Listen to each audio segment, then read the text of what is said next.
I'm Galen Winsor, and I thought I'd share a few hands-on practical things that have to do with this nuclear scare scam.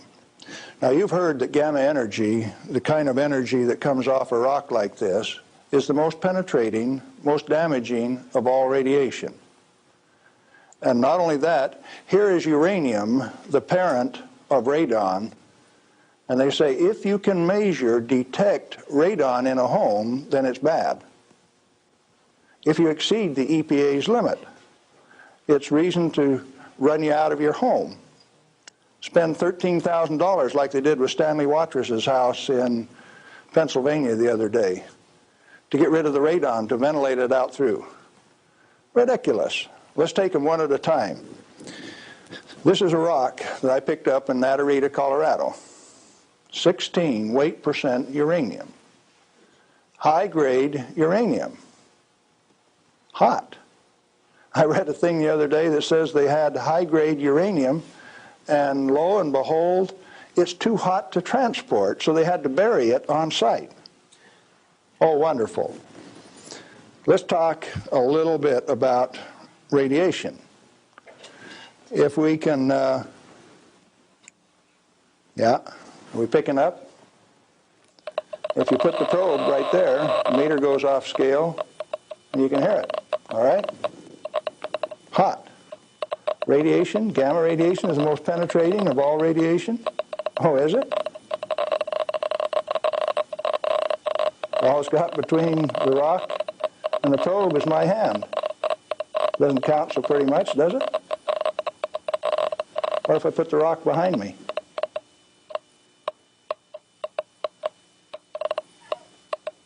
You don't suppose they've been lying to you, do you? I suspect they have. Well, let's do a little bit more. I got a black bottle. Good stuff comes in white bottle. A bottle of no-dose. You can send children down to the drugstore to buy no-dose.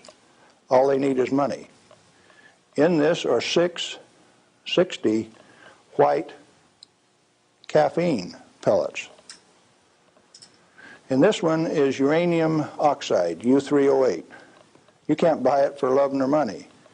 The state of Washington sent 2 of their Gestapo agents over to my home to confiscate my uranium samples on the 17th of December last year. Got a challenge. I'd like to have somebody in the room volunteer to take all of this bottle or all of this bottle.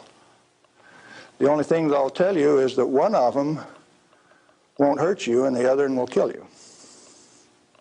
Do you want the white stuff or the black stuff?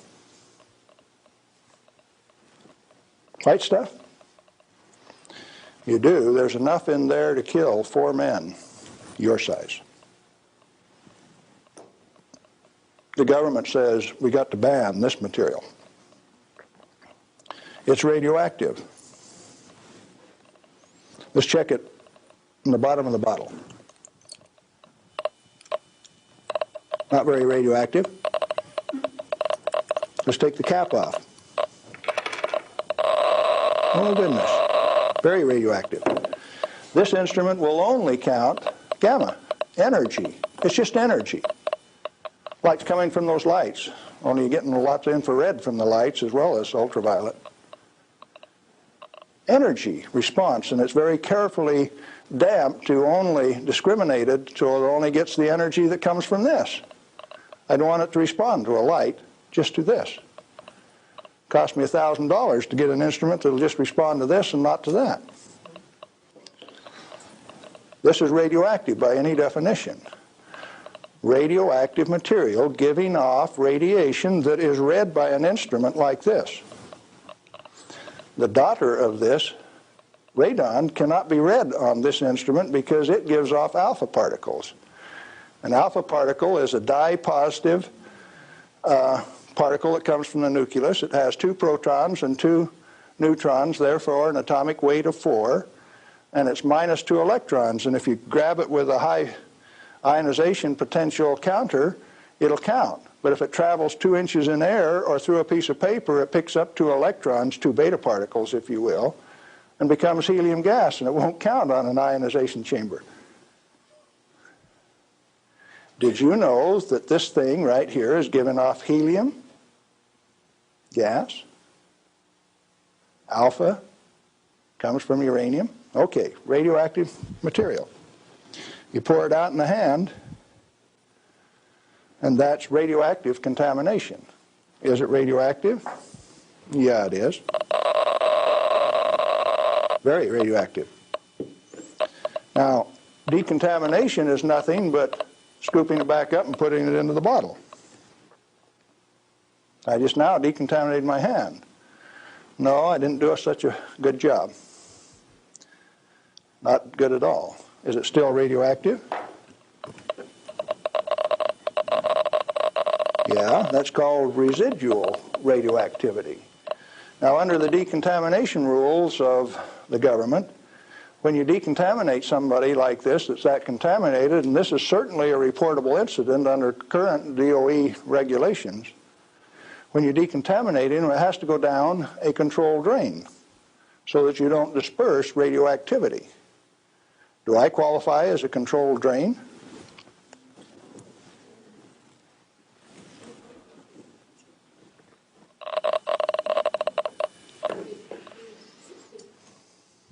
That material that I just ate is not soluble in body fluids. Like it's been this. It was fired originally at 940 degrees C, where it becomes U3O8, known in the industry as HCl insoluble. In other words, it will not dissolve in concentrated hydrochloric acid, hot. Your stomach has 10th normal hydrochloric acid in it, so it won't even dissolve. The stuff is so fine that it has no texture to it. Doesn't even feel rough.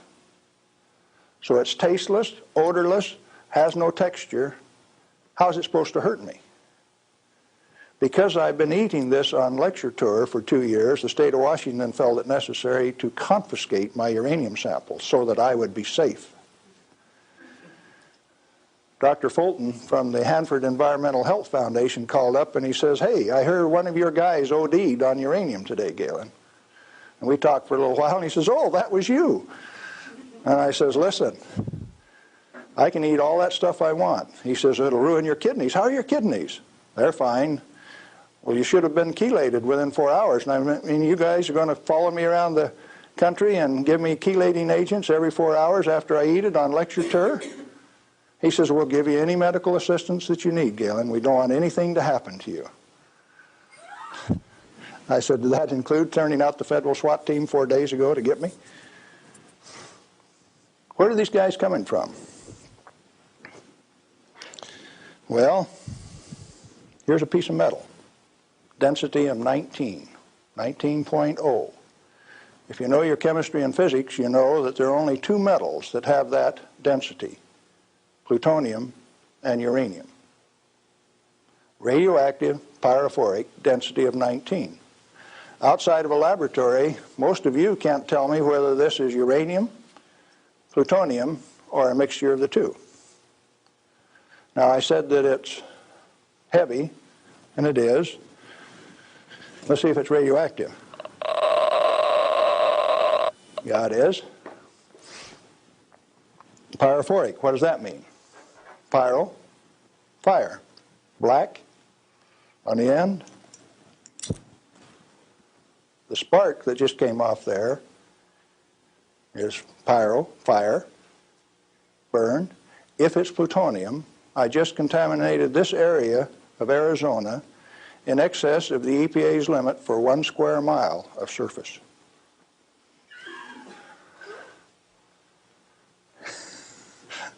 Somebody laughed. It's serious.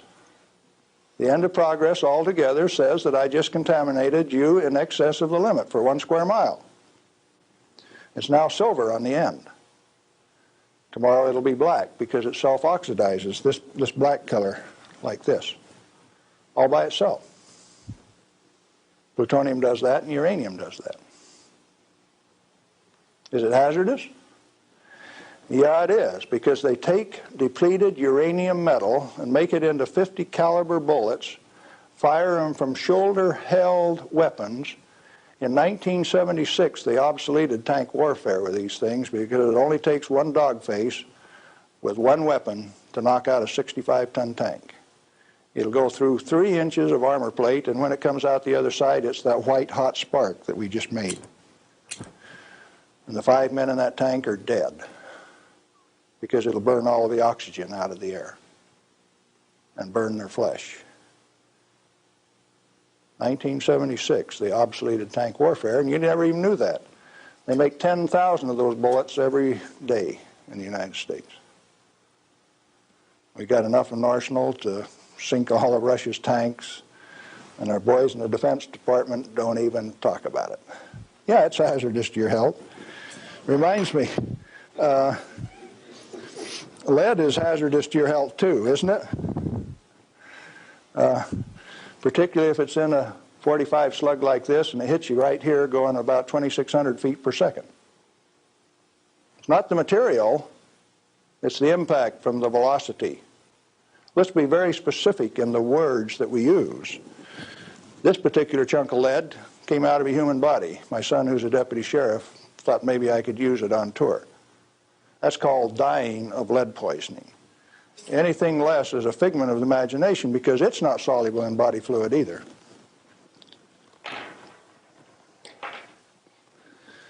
This is a pellet of cobalt-59.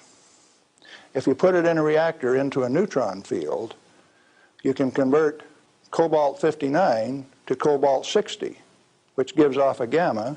It becomes the source that doctors use to irradiate patients to 7,000 Roentgen for one patient. The total dose absorbed by radiation workers at 3 Mile Island in the last 6 years is something like 1,500 Roentgen. 5 times more given to a single individual in a doctor's facility. Now, do you know why I say that the federal regulations are absurd? And if you live by those federal regulations, maybe you're being absurd too? Now, a pellet of cobalt-60 this size got shipped by mistake to Mexico, got diluted into 5,000 tons of iron. Some of the reinforcing rod came up to Los Alamos, New Mexico, and they says, hey, that stuff's radioactive. Understand that this single pellet diluted roughly a factor of 1 billion was what they were reading on a detector like this at Los Alamos. And so they pulled back table legs that were in Spokane, Washington, made out of the same batch because it was hot and radioactive and it would burn you. When the pellet itself could be held in your hand like that for a few minutes without it burning you. Now, Christ walked the earth 1 billion minutes ago. If I could stretch this pellet out into a wire and it went clear around the earth and right back here to Phoenix, 1 billionth of this amount is 1.7 inches of that wire so stretched out. Stagger your mind? It ought to. Now, let's try a little game. The EPA says that 5 picocuries per liter of air is the limit for 222 radon.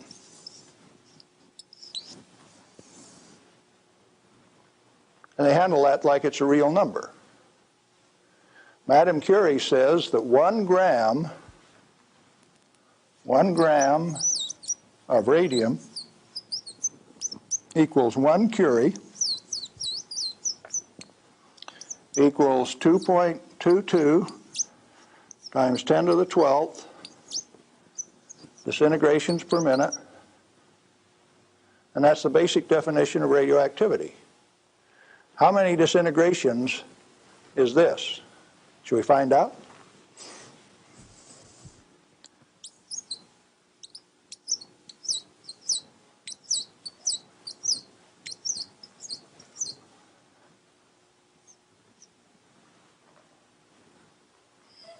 And the EPA, in its wisdom, says that 11 disintegrations per minute from 1 liter of air, you have exceeded the limit. You know what I did the other day? I've been having a little tough with some legal authorities up in my house. So I took one of these bottles of uranium like this, and I dissolved it in an Erlenmeyer flask with nitric acid. And I got a crack in the basement floor, and I squirted that whole bottle into that crack on the basement floor in acid solution so that it'll drive that counter off third scale any place along a 10-foot section of that crack that I put. When they bring the radon measurement in there, you know what the radon's going to do? It's going to go off scale in their measurement. It won't go that high. If Watrous' house with 17 times this limit in it was caused to spend $13,000 and give it national TV coverage, press coverage, think what Galen Winsor's house is like. I went to the trouble to notify my congressman about it, Mike Lawrence, the manager of the Department of Energy in the Pacific Northwest, my state representative, Ray Isaacson, and a few other astute people, including the banker and the lawyers and the appeal court. What are they going to do with that? I set them up on that last Thursday, and I come down to Phoenix, so I escaped the falderall. What I'm saying to you is that the federal regulations are absurd. The congressman that put them into place ought to be fired. They ought to be sent home. The regulators, what do you do with them? Quit paying them. The taxpayer, the electorate, elects those people to go out and do a job. Why do you continue to pay them when they're teaching you baloney? When they're putting in regulations that don't make any sense? Cut it out. Quit paying them, fire them, send them home. The term I grew up with says can them. Is it easy? Apparently not. You haven't got the job done. Majority of the Congress is irresponsible, amoral, atheistic, irresponsible. Let's see, how many more adjectives can I drum up? But that many. Let me tell you. We as the people sent a bunch of rascals out to the energy store with a signed blank check. And we say, hey fellows, if you run out of money, just go build us a good power plant. If you run out of money, come back and we'll give you another signed blank check and guarantee the payment out of the ratepayer's pocket. Tennessee Valley Authority has the most nuclear reactors of any outfit in the place. Not one of them has produced any power since last August. Browns Ferry 1, 2, and 3 in Mississippi hasn't produced any power since last March. And they don't plan on producing any power at Browns Ferry until mid-year in '86. At $1 million a day in lost power revenue per plant and held off in the name of health and safety? Now tell me we didn't send rascals out to the energy marketplace with a signed blank check. They're still getting paid. Those reactors are all fully fueled, fully staffed, and just sitting there. Who's getting taken? The ratepayer. You're still paying more and more for your electricity all of the time. Now, Bonneville Power Administration says that 57% availability is okay for a nuclear reactor. Maine Yankee is often run at 103% availability, which means it's running over nameplate rating. Enough days out of the year that its average availability is 100%. Bonneville Power Administration of the Department of Energy says that 57% availability is okay. That means that you can let those things set down 43% of the year, and that's judged as an acceptable performance on the part of the government. There's an obvious answer. Get the government out of the energy regulating business. Turn those plants over to people who will run them efficiently 100% of the time. When we put in zero release containment, we started playing games. About the time that we proved that a nuclear reactor has no measurable impact upon the environment, that's when they bottled them up, put catalytic recombiners on them. Some of the reactors in Texas were designed not to breathe for 8 years at great expense. Why? When you bottle up a reactor like TMI-2 does, then you get radiolytic hydrogen, and indeed they had a radiolytic hydrogen burn at TMI-2. And they moan and they groan about that, and all they had to do was open up the windows and let the breezes blow through. You don't need containment on them. I'm going up to Colorado this weekend to meet with the Uranium Producers Association. And they're upset because the government is dumping uranium on the market and raising the price of the commodity that they get their bread and butter from. But what they're totally unaware of is that the Grand Junction Operation Office is going to issue a contract so that the new operator has a $25 million budget over the next 5 years, 80% of which will be spent for remedial action, where you take this material, dig it up. If you find it counts on a Geiger counter, you can have them come in and change out the whole front yard of your house, give you a new front yard, new foundation under your house at government expense. If you don't do it, they'll take you down to the courthouse, blacklist your property, so that you have to remove the radioactivity at your own expense before it can be sold. Now, do you know what I did when I took that uranium solution and poured it in the crack in my house? I set up the United States government, and that episode is about to be played. Did I do it on purpose? Yeah, I did, just like I used to dive into that swimming pool and drink that cesium-contaminated water. I found out that it doesn't hurt me. You need to find out that it doesn't hurt me, or you.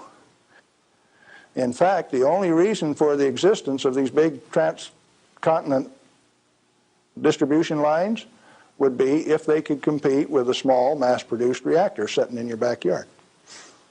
Why don't they want you to? Because they are the federal energy cartel. They like to set the price, the total availability, and whether you can hook onto it, and if you don't pay your bill, cut you off. That's called power, domain, and control. And they like that. They do not want you to be energy independent. If you had one of these sitting in every 10-block area in Phoenix, you could tell the rest of the world to go get lost. Oh, there's another use for that heat. You could heat your homes in the wintertime, or you could cool them in the summertime with it. Heating, ventilation, air conditioning, they call it, HVAC. In countries where it freezes, you could run that hot water out and chase the frost away in the spring and in the fall. And they found out that plants grow faster in warm water anyway, so you'd irrigate with it all summer. So cooling towers are called wasting towers. They throw over 50% of the heat away. The other morning, coming out of Tri-Cities, WNP2 was putting its 700 megawatt electric up through the clouds, 870 they were running at. And the clouds were laying all over the ground, and there was a little ice cream cone right out there, and I said, there's WNP2. It snows 5 inches every night out of WNP2, and the rest of us don't get any. Where'd the water come from? That's cooling the heat from the condenser cooler. You should have a business right out there, an oil cracking plant, something taking that heat and using it, like they built at Midland, Michigan 10 years ago and they've never used. And so Dow Chemical is suing the utility because they never produced the steam for their chemical plant right alongside it. We got troubles in this country. I'm telling you what the problem is. Doing something about it, responsibility is yours.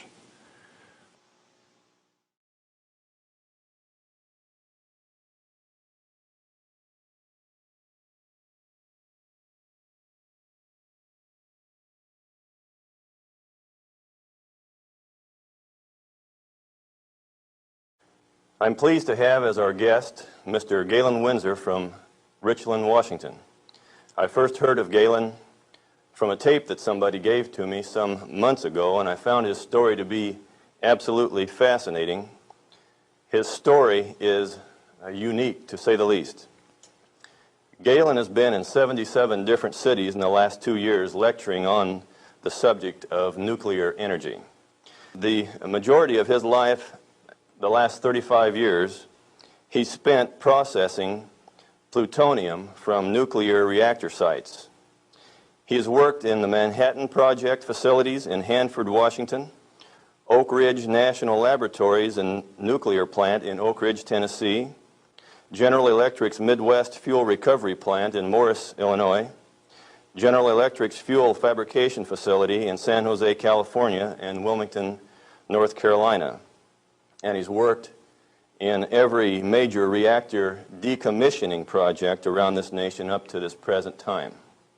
His major work in these projects has been the analytical process inventory control, which means that he was responsible for measuring and controlling the nuclear fuel inventory for these projects. Galen Winsor has few peers in the world in this area of expertise. And those few peers admittedly know and agree with the things that you'll be hearing on this tape. However, except for 2 or 3 of these experts, they've all chosen to remain silent for reasons which they only know, leaving this man then the burden of leading this lonely battle of exposing what we call the nuclear scare scam. He's without question one of the world's foremost authorities in nuclear radiation measurement, and he's recognized by members of the Atomic Energy Commissions of all the major nations of the free world. Mr. Galen Winsor.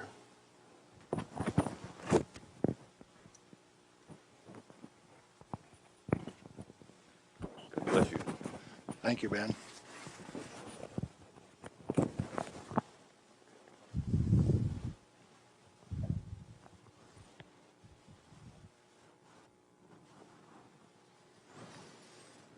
We've been considering today how best to approach this subject so that you would feel comfortable with where I am.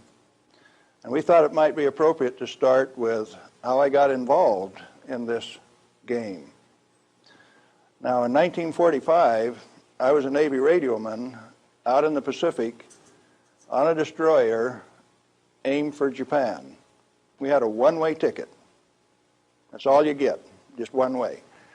So as we were becoming proficient at our business of fighting war, the Manhattan Project caught up with us and did a job. Now, the weapon that was dropped on Hiroshima, Japan in August 6, 1945 was a U-235, fully enriched U-235 weapon, where the material was separated and purified in Oak Ridge, Tennessee. The one that was dropped August 9th on Nagasaki was a plutonium weapon made at Hanford. But to those of us out in the Pacific, it was quite interesting. It had a ticket on it that says, "You get to go home." I was impressed. Now, I was stuck out on Guam after the hostilities quit and was running a radio broadcast that communicated with 4,500 ships west of Pearl Harbor. Quite a few to listen to every dot and dash that I made. So I was used to having people listen to me. They couldn't see me, because they could sure hear me. I had all of the good messages that were to come to them. Fleet movements to Red Cross messages. They came along one day and says, "We'd like to have radiomen to go down to Eniwetok for the atomic bomb tests." Not me. No way. I want to go home. So they went through and they took every third radioman to go to Eniwetok. I didn't go. They let me come home. But I wanted to go home. I had a driving need within me that says, hey, that big firecracker, I want to know how it works. I want to know everything about how it works. So, back to the ranch in Nevada where I grew up and stacked hay all summer, gained back the 40 pounds that I'd lost out there in the islands. Into Brigham Young University, the fall of '46, in chemistry classes. Dr. Joseph Nichols could make an old farm kid like me love chemistry. I hadn't had any chemistry in high school, but the way Joe Nichols taught it, I wanted to know. So chemistry it was. And some neat guys like Carl Eyring taught me physics. And along in 47, I ran across a cute blonde from Richland, Washington. Now this girl had been telephone operator for General Leslie Groves and Dr. Enrico Fermi on the Manhattan Project. She got to put through the calls to Franklin Delano Roosevelt for these guys. So she talked personally to FDR. And she told me some of the stories like you've never heard. She says, oh, in those canyons, great things are done. This cowboy from Nevada couldn't even imagine what she was talking about. Well, in 1947, after we were married, I ran until she caught me. I wasn't going to get married anyway. I wanted to get my education. I had to get on with this thing. And so we went to Richland, Washington for the first time in September of 1947. I saw that those buildings she was talking about were there. 1,000 feet long, 11 stories high, 5 of them below ground. Tremendous things. And people all over. Camp Hanford in those days was a whole army camp just there to secure that place, to provide security. Thousands of soldiers. You move around out in the desert and up out of a foxhole and pop a soldier with a gun in his hand. There wasn't any horsing around. It was all business. Back to school. In 1950, I applied for a job up there before I had graduated, and they were in such bad need of chemists, I had a job before I had my degree. And so the last year of my chemistry, mostly English, I did on a bus, riding 25 miles to work in the morning and 25 miles back at night, and I did advanced grammar and business writing and all of those things on that bus. But in September 1950, I got into this thing called plutonium processing when we did it barehanded, without instruments, without coveralls. We had some of the most peculiar acid burns in some of the shirts. And I found one of those the other day. It's got acid burns all up the front of it. Plutonium on it, too. Amazing. That was normal operation in those days. We ran those facilities, and we ran them so well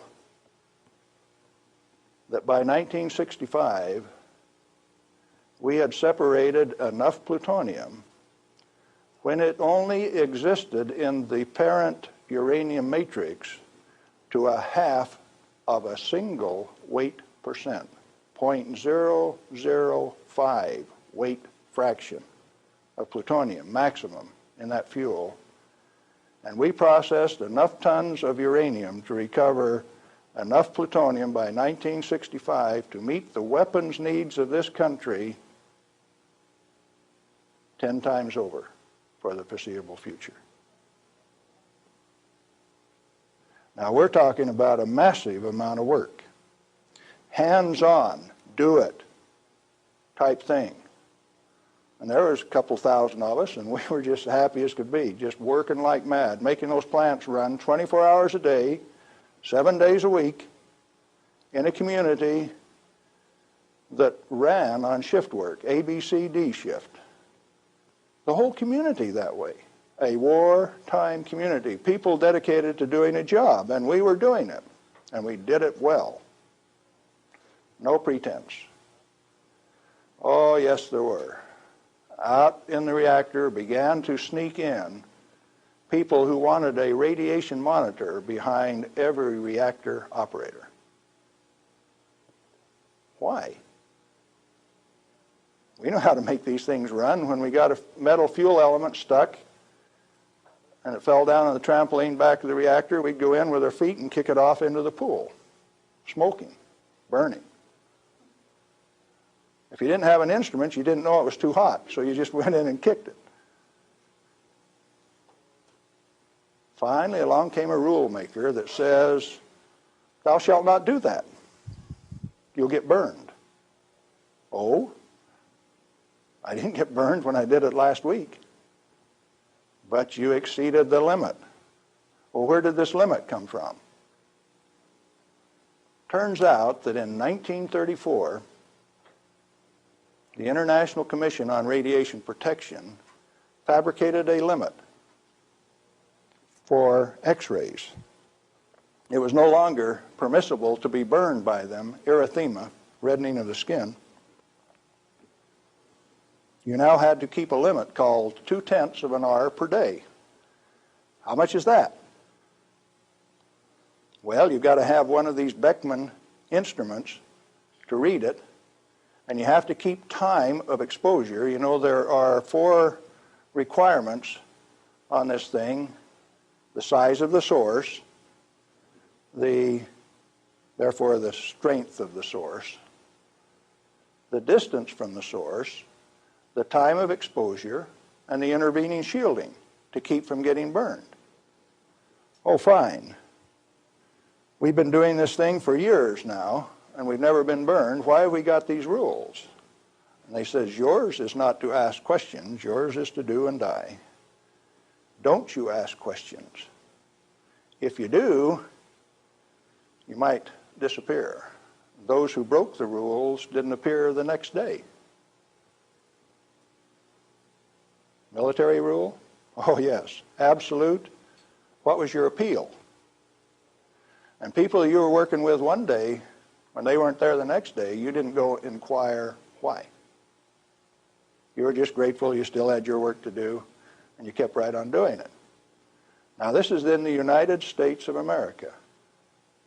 Well, in 1960, we found out that the materials that we were working with, the thing that we called high-level waste, that if you waited 3 years, these million-gallon tanks that high-level waste went into boiled off 15,000 gallons of water a day. Fairly hot? Oh, yes. This material that if it ever broke a line would seal itself off in the ground within a foot, make its own glass. It wasn't going to go anyplace. We did that a time or two, accidentally, of course.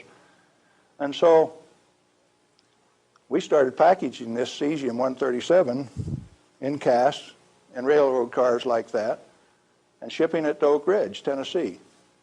And they'd take it out and make it into a barium titanate and press it into a pellet, and those things were so hot that they actually glowed in the dark from the infrared heat.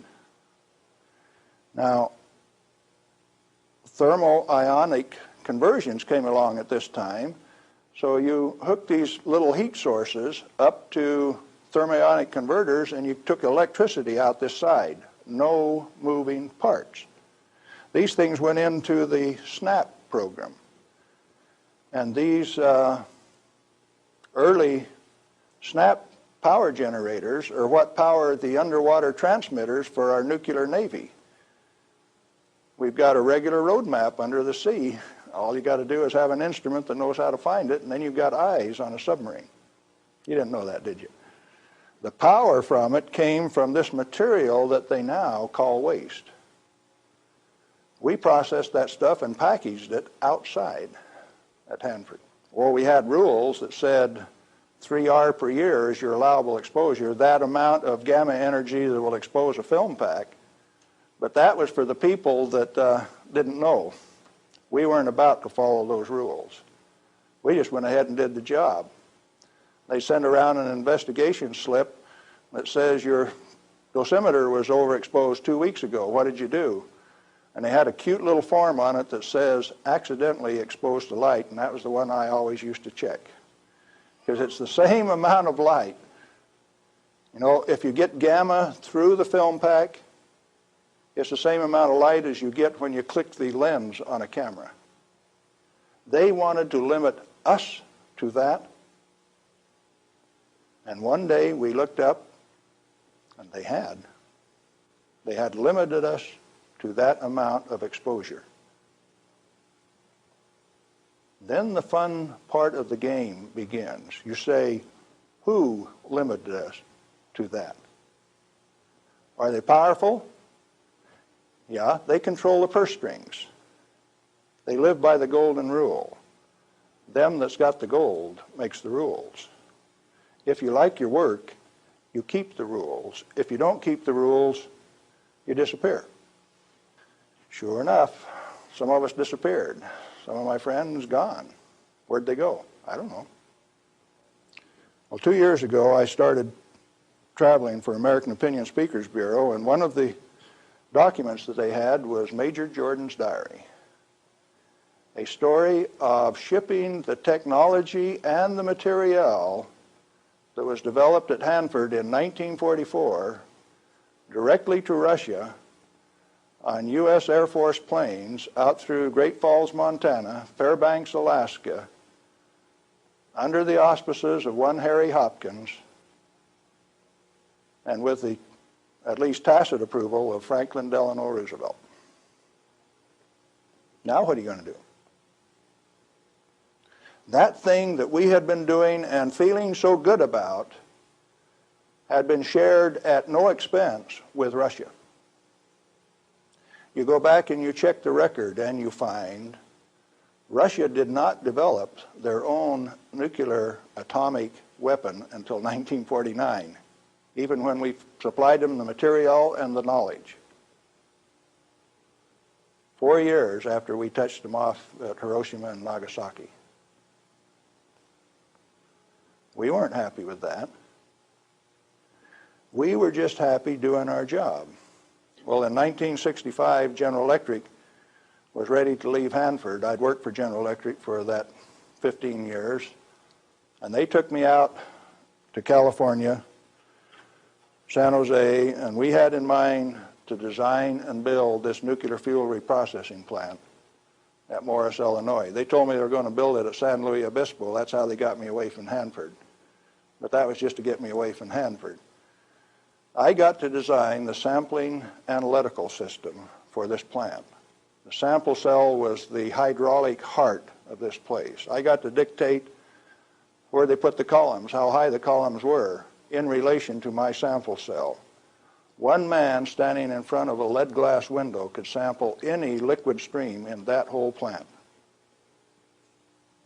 It took crews of men at Hanford to do the same thing. I wasn't happy with that, so I built an efficient system. I got to design that. I got to build it. Conceptual design, detailed design, build it, operationally test it. And in 1973, they says, forget it, friends, you don't get to run it. We had 170 tons, metric tons of spent fuel stored in the basin. And the then President of the United States, do you remember who it was? Jerry Ford. Says, friends, no way, you don't get to run it. That's when I started to kick over the traces. Up to that point of time, I thoroughly enjoyed my work. I had no limitations, practical limitations. I had all the money to spend. I was in charge of the design effort. I built it the way that I wanted to because it was technically correct. All I had to do was check with engineers and make sure that it was right. And all of a sudden I was told, you must reduce your limits of exposure by a factor of 10. I says, I won't do it. First thing you know, you got the word that says, oh, yes, you will.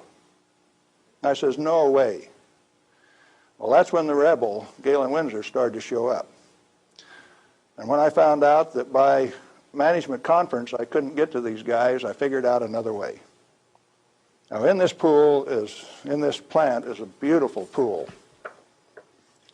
It's got a place to store spent fuel bundles till it won't stop. 660,000 gallons of water, demineralized, just as clear and pretty as it can be. Heated to 100 degrees Fahrenheit when the outside temperatures are minus 20, wind chill factors down to a minus 60, and I found out that I could swim in that rascal. You turn off the lights at night and it had a light blue Cherenkov effect. And this kid from Nevada that never could pass up a warm swimming hole used to go swimming in that pool. There wasn't anybody that had the nerve to swim with me, but since I was manager of safety and analytical service at this plant, it was mine to use. Oh boy. I found out that I could do that. I showed some financial types one time that I could stir that pool with my bare hand and check out through the same radiation monitors they did without triggering it. GE didn't like it. I got a letter from him that says, "Thou shalt not tell financial types that you can swim in the pool, that you can stir it with your hand, because if they find that out, they will steal the inventory. They will know that the inventory can be stolen." Oh, is that a valuable inventory? This same material that's labeled high-level waste by our current government, our current Congress. Now, plutonium is an interesting chemical element. It is created in a nuclear reactor. The Manhattan Project built 8 of these reactors at Hanford. The first one took 12 months from sagebrush to nuclear steam to build, and it had never been done in that size before. How could they do that? Why did they do it? To create this element called plutonium. Plutonium has been assessed as being the most hazardous material on Earth. Now, from the standpoint that you can make an atomic weapon out of it, yes, it is quite hazardous, because a piece of it that big, 2.5 kilograms, that's only 5 pounds,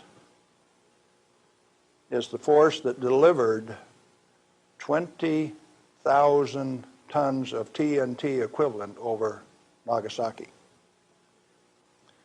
Indeed, it is hazardous. The one over Hiroshima that had fully enriched U-235 in it was 5 times as big. So plutonium is more dangerous than U-235, is it not? By a factor of 5. It takes 5 times as much U-235 as it does plutonium. Therefore, it is the most hazardous thing. Enter the great pretenders. They said that 5 grams of plutonium, properly distributed over the face of the Earth, would kill everybody on Earth. Now, if you can only get one 20 kiloton weapon to go on 2,500 grams, how's 5 grams going to kill everybody on Earth? Early on, I had a fear that said, if there is this much fissile material, that can undergo a chain reaction, we called it in the beginning, then if you set a match to it, all the fissile material in the world is just going to keep right on going. Totally unfounded fear. It turns out that when you're in this business of recovering plutonium, like we recovered so much of it at Hanford, we found out that if you have it in a solution where it's less than 5% plutonium, it won't go critical any way that you kick it. And when you get it to 100% plutonium, you better be careful. Because if you put it in more than a 5-inch diameter cylinder, you're playing with fire. You can undergo what is known as an uncontrolled criticality, accidental criticality. The air turns blue. If the cylinder is sealed, it will explode from steam pressure. And that steam pressure builds up in a millisecond, which is about that long. Oh, you don't horse with it. And then you find out that those 8-foot thick shielding walls on those canyons were put there because they didn't know how much was a critical mass. They says, if we make a mistake, we don't want to die, so we will provide the shielding. And so this shielding thing started for no other reason than they didn't know what was a critical mass. Well, through the years, we got pretty good at telling what a critical mass was. And I have worked in a plant where I had half a critical mass in this hand barehanded, dressed in street clothes, half in this hand, wearing a lab coat, and I'd put this half in a pocket on this side and this half in a pocket on this side and walk down the hall. If those two ever got together, there would be a blue flash. They never got together because I was in between them. And we do that every day. And each half had to meet definite dimension characteristics. And so we'd take them down and pass them one half at a time, and they'd measure it and say, yeah, that one will pass. And then we'd pass them the other half, and that one will pass too. But they were carefully put in separate bird cages so they couldn't get together accidentally. Well, those of us who worked with it enjoyed it. We knew what we were doing. We worked at it. When the President of the United States decided not to operate that fuel reprocessing plant, I started scrambling to find out what was going on. Many things had been done in the name of health and safety. Don't get burned. You got to have a safety record. You have to be safer than anybody else. We were already safer than anybody in the whole world. Well, you can't afford to get burned with this. You've got to enforce the limits. You've got to keep it. And I says, hey, that's not what the ball game is at all. I'll bet you the ball game is something else. And in 1982, when the Congress passed the Nuclear Waste Policy Act of 1982, a guy by the name of Mo Udall, I don't know whether you people in Arizona have ever heard of him or not, authored that bill. It's called the High-Level Waste Disposal Act of 1982. The material he called waste is the reusable uranium fuel that I had been working on for 32 years. Needless to say, Mo Udall and I do not agree on whether that material is waste or not. The name of the game then is, who owns the plutonium and how much is it worth? The government says bury it 3,000 feet deep in basalt, and we'll hold a contest among the states to see who gets to bury it. Oh? Why do you want to bury it? Did you ask the owners? Who is the owner of the plutonium? May I submit that it's most likely the nuclear power ratepayer. He is paid for the mining, the fabrication of the parent uranium, power generation, and is being charged in advance for its burial. If you're paying for it, to whom does it belong? How much is it worth? In inflated dollars, a ton of reusable uranium fuel contains useful metal isotopes worth upwards of $10 million a ton. Mo Udall says it's high-level waste. The value of reusable uranium fuel scheduled for permanent disposal probably exceeds the national debt.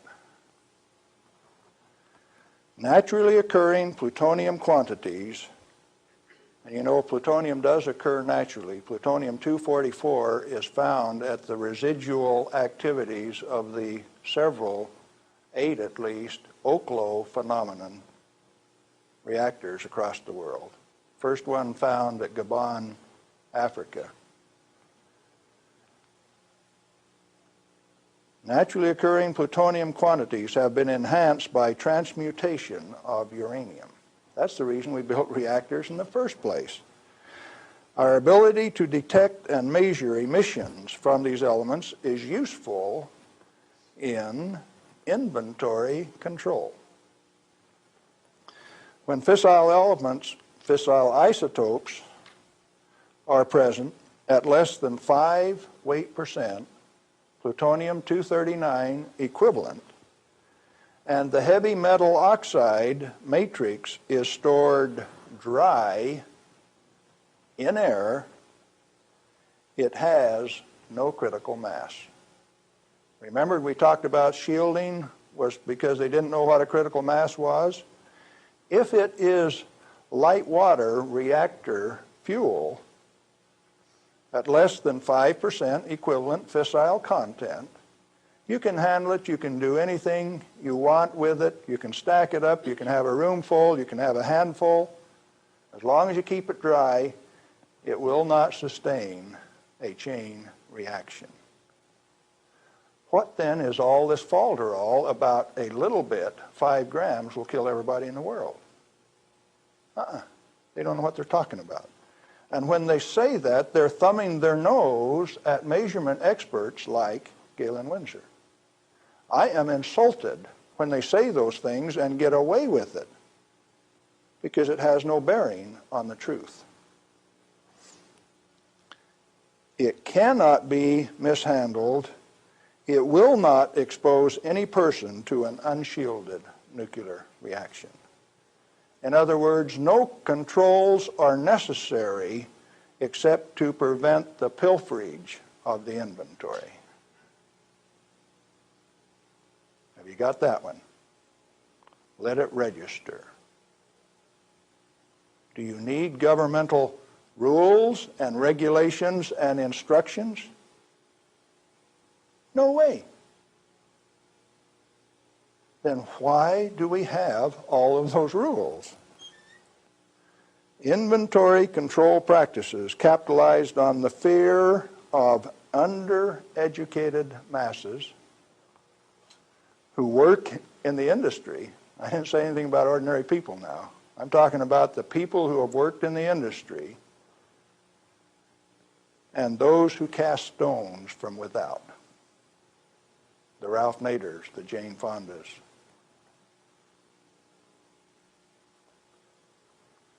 Now, it doesn't take you much thinking to find out that maybe the industry is the source of the problem.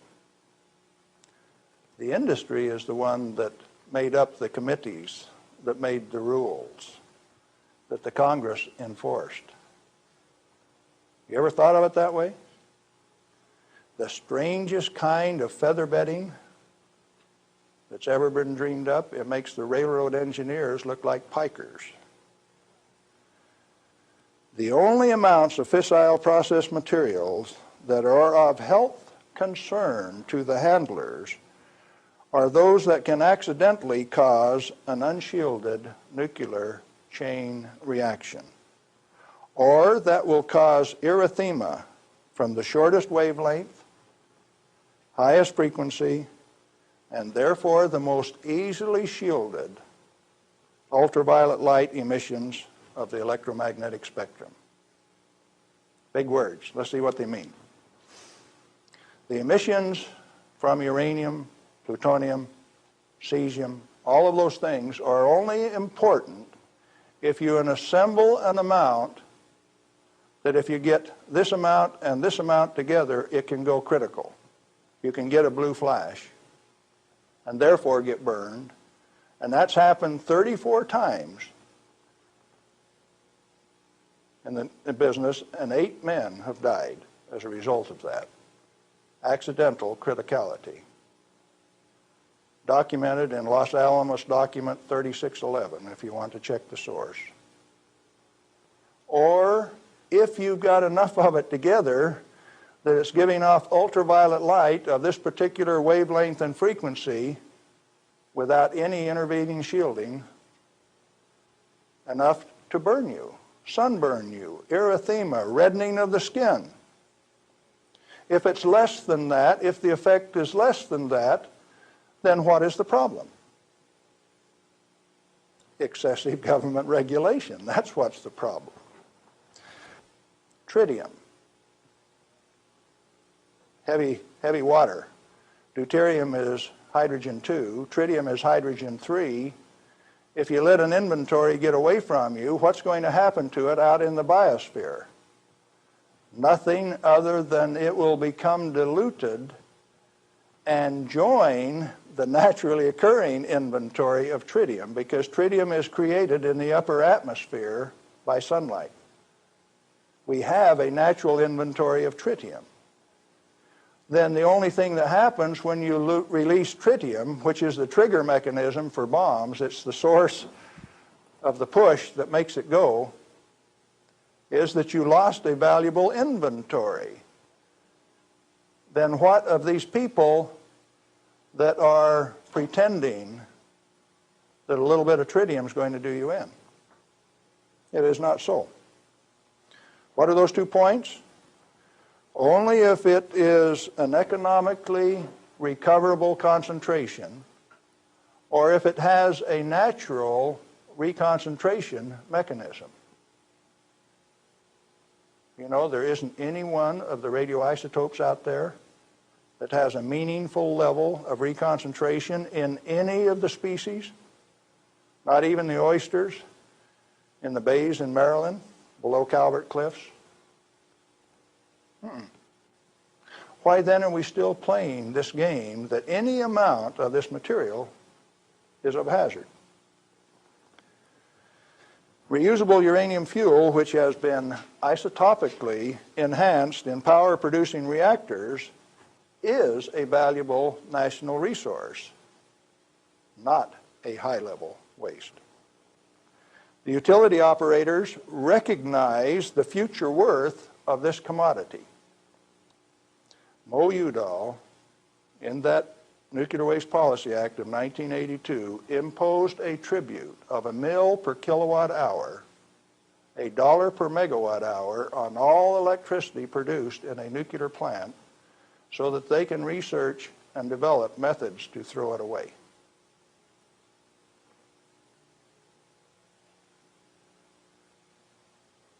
Why do the utilities willingly pay this amount to the Secretary of Energy?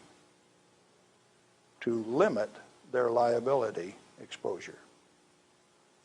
Who pays that amount anyway? The consumer of nuclear generated power. You have no choice, and therefore I call it a tribute. At the same time, they have provided their own storage basins at these reactors at ratepayers' expense to retain ownership control of the plutonium resource. So you consumer, you ratepayer, you taxpayer, are paying for the storage of this fuel, and WNP2 at Hanford has storage that will take them through the turn of the century, and yet every day they are paying a tribute to the Secretary of Energy, with the concurrence of the United States Congress, and signed by the President of the United States in 1982, 83. Who was that? Ronald Reagan. They have provided those storage basins at ratepayer expense to retain ownership control of the plutonium resource. I started playing a game one day, 7 years ago. I says, okay, Portland General Electric, you've got the Trojan reactor, you've got a storage basin problem, I'm going to make you an offer. I made them an offer that says, I will take all of your spent fuel, FOB your basin, if you will give it to me. In other words, I will take it off your hands at no expense to you. I will ship it, I will store it, I will do everything that needs to be done to that fuel. And you know what they told me? Can I quote them? Go to hell, Galen Winsor. We value it more valuable than platinum or gold. We're going to play the plutonium futures ourselves. Now, where did I learn that the name of the game is who owns the plutonium and how much is it worth? The first plutonium I saw was in a glass tube on the newsreel when I got back from the Pacific in 1946. And that they had in a glass test tube, they said, was worth $500,000. Certainly they had less than 5 grams of plutonium in that tube. That's pretty expensive stuff. And so for the show, they put a pot underneath it in case they dropped it. They said, we don't want to have to pick it up out of the rug.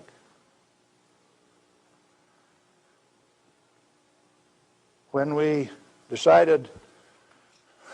was decided for us not to operate this plant, plutonium was guaranteed on buyback by the federal government at $43 a gram. That's quite a price drop, don't you think? When that price guarantee went away in October of 1971, the price of plutonium became $10 a gram. It steadily went down to where its present worth on the market is a minus $2 a gram per year. That's what it costs you to hold on to a plutonium inventory on a material that has been declared worthless by the utility owners and rubber stamped by the Congress of the United States, and they're spending billions of dollars digging a hole in ordinary rock so that they can throw it away, dispose of it. Okay, what are you going to do with it? Reusable uranium fuel may be properly stored in air-cooled, dry storage in a cost-effective manner. Nuchem in Germany offers this immediate and long-term option as a necessary and safe step prior to reprocessing. They're doing it in Europe. At least 4 regionally located facilities are available in the United States where this concept can be used right now. Barnwell Nuclear Fuel Plant in South Carolina, Midwest Fuel Recovery Plant in Morris, Illinois, this one, Nuclear Fuel Services in upstate New York, and Redox Processing Plant at Hanford, Washington. These fully shielded, already radioactively contaminated storage areas have secure, limited access. All have been operated under processing conditions of 10 CFR 50, and the MFRP has a 10 CFR 70 storage license, the only licensed storage facility away from a reactor in the United States. It singly, all by itself, is capable of storing all of the reusable uranium fuel that needs to be moved away from power reactors for the remainder of this century. We had that storage designed in 1975. Had the approval of the design. Why then are you spending money over here in New Mexico on the waste isolation project? Why are you spending money at Hanford at the basalt waste isolation project? Why are you spending money at Beatty, Nevada for storage when I can already store it in this building that's already built? I just named you 3 others that can do the job all by themselves too, and I know where there's 14 more buildings that can do it. What are we going to do? Redox and other excess facilities at Hanford are capable of dry storing all commercial REF until plutonium recycle, at least through 5% enrichment, is reestablished, or until the 22nd century, whichever comes first. RUF can be cost-effectively stored in existing facilities. Where does Mo Udall came off then, saying that you cannot use this plant for its intended purpose unless it is owned by the United States government. He has said that. The waste isolation projects are politically mandated wasting of national energy and construction resources. Plutonium proliferation by diversion of stored reusable uranium fuel is of minor importance compared to global availability of fully enriched uranium by laser isotopic separation. Let me explain that last thing that I said. Jimmy Carter said you can't ship plutonium to India, but in the same paragraph said you may ship them fully enriched uranium. Oh, Jimmy Carter, that peanut brain, what did he just say? He says that when the Israelis took out the reactor in Iraq, they had fully enriched uranium from France. And they says those rascals, those Iraqis, are going to take that fully enriched uranium, put it in that reactor, irradiate it to plutonium, and therefore have to recover the plutonium in a plant like this, and we stop them when the fully enriched uranium makes a better weapon than the plutonium in the first place. Now, when the President of the United States says things like that, and when the press gives it credibility, I get insulted. And right after I get insulted, I get angry. And I've been angry for quite a while now. And finally, one day, I said, my own personal security is not important. I think I'll go tell this tale. All I want is to tell my story. The commodity that I communicate is called truth. And so then I ask you a question, a very brief, pointed question. Who owns the plutonium, and how much is it worth? And then I'm going to attach on to that a question I want you to think about till we talk again. If you haven't been burned by this particular source of radiation, what is your problem? You obviously have one. Otherwise, you would join with me in telling the truth about this particular commodity. And so yes, I'm recruiting helpers. What happened to the guys who taught me the business? Thousands of them.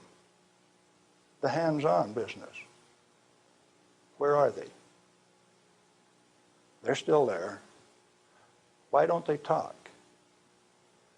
Who are the they that say this is the way the business is going to be run, whether it makes sense or not?